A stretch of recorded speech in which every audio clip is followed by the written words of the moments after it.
శ్రీకృష్ణాయ నమః.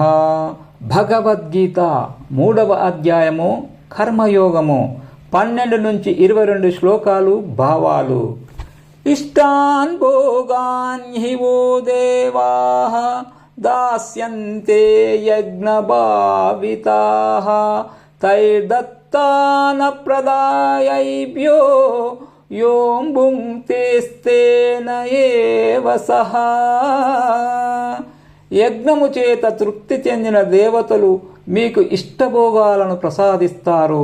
అలా ప్రసాదింపబడిన వాటిని తిరిగి దేవతలకు సమర్పించకుండా అనుభవించువాడు చోరుడవుతాడు. యజ్ఞశిష్టాసినః సంతో ముచ్యంతే సర్వకిల్బిషైః భుంజతే తే త్వగం పాపాః ఏ పచాంత్యాత్మకారణాత్. యజ్ఞశేషమును ఆరగించే సత్పురుషులు సర్వ పాపాల నుండి విడిపడుతున్నారు. అలా కాక ఎవరైతే కేవలము తమ కొరకే వండుకుంటున్నారో అట్టి పాపాత్ములు పాపాన్నే ఆరగిస్తున్నారు. అన్నాద్భవంతి భూతాని పర్జన్యాధన్న సంభవః యజ్ఞాద్భవతి పర్జన్యో యజ్ఞః కర్మ సముద్భవః. అన్నము వలన ప్రాణులు పుడుతున్నాయి, మేఘము వలన అన్నము కలుగుతూ ఉంది, యజ్ఞము వలన మేఘము ఏర్పడుతుంది, యజ్ఞము కర్మ వల్లనే సాధ్యమవుతూ ఉంది. కర్మ బ్రహ్మోద్భవం విద్ధి బ్రహ్మాక్షర సముద్భవం తస్మాత్ సర్వగతం బ్రహ్మ నిత్యం యజ్ఞే ప్రతిష్ఠితం. కర్మ వేదం వలన కలుగుతూ ఉంది, వేదము అక్షర రూపుడైన బ్రహ్మము నుండి ఉత్పన్నమైంది. అందుచేత సర్వగతమైన బ్రహ్మము సదా యజ్ఞమునందే స్థిరపడి ఉంది. ఏవం ప్రవర్తితం చక్రం నానువర్తయతి హయః అఘాయురింద్రియారామో మోగం పార్థ సజీవతి. అర్జున, ఆ విధంగా తిరుగుతున్న కర్మచక్రాన్ని అనుసరించి ప్రవర్తించని వాడు పాపజీవనము గడుపుతున్నాడు, ఇంద్రియలోలుడై వ్యర్థజీవిగా బ్రతుకుతున్నాడు.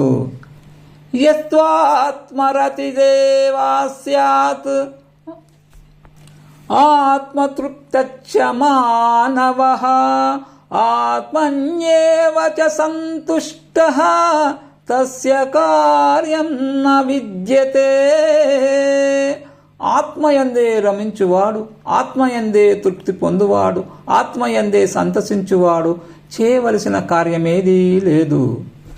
నైవ తస్య కృతేనార్తో నా కృతేనేహ కచ్చన నాస్య సర్వభూతేషు కశ్చిదర్తవ్యప్రాశ్రయః. అట్టి ఆత్మజ్ఞానికి ఈ లోకమునందు కర్మలు చేయుట వలన ప్రయోజనం ఏమీ ఉండదు, కర్మ చేయకపోయినా ఏమీ ఉండదు. అతనికి సమస్త ప్రాణుల యందు ఫలము కొరకు సంబంధము ఏ మాత్రము ఉండదు. తస్మాదసక్తః సతతం కార్యం కర్మ సమాచర అసక్తో హ్యచరత్ కర్మ పరమాప్నోతి పూరుషః. అందుచేత నువ్వు ఫలాపేక్ష లేకుండా చేయదగిన కర్మను చేస్తూ ఉండు. ఫలాపేక్ష లేకుండా కర్మనాచరించేవాడు మోక్షమును పొందుతున్నాడు.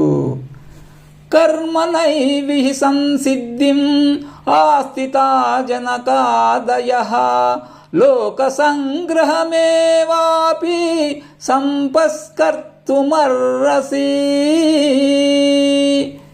జనకుడు మొదలైన వారు కర్మచేతనే సిద్ధిని పొందుతారు గదా. నీవు కూడా లోకహితమును దృష్టిలో ఉంచుకొని కర్మను ఆచరించడమే సముచితం. యద్యదాచరతి శ్రేష్ఠః తత్తదేవేతరో జనః సయత్ ప్రమాణం కురుతే లోకస్తదనువర్తతే. వర్తతే. శ్రేష్ఠుడు దేనిని ఆచరిస్తే ఇతరులు దానిని ఆచరిస్తారు. శ్రేష్ఠుడు ప్రమాణంగా గ్రహించిన దానిని అన్యులు కూడా ప్రమాణంగా స్వీకరిస్తారు. నమే పార్థాస్తి కర్తవ్యం త్రిషు లోకేషు కించన నానవాప్తమవాప్తవ్యం వర్తయేవ చ కర్మణి. పార్థ, ముల్లోకాలలో నేను చేయవలసిన కార్యమంటూ నాకు ఏదీ లేదు. నేను పొందనిది లేదు, పొందదగింది లేదు. అయినా నేను కర్మలను చేస్తూనే ఉన్నాను.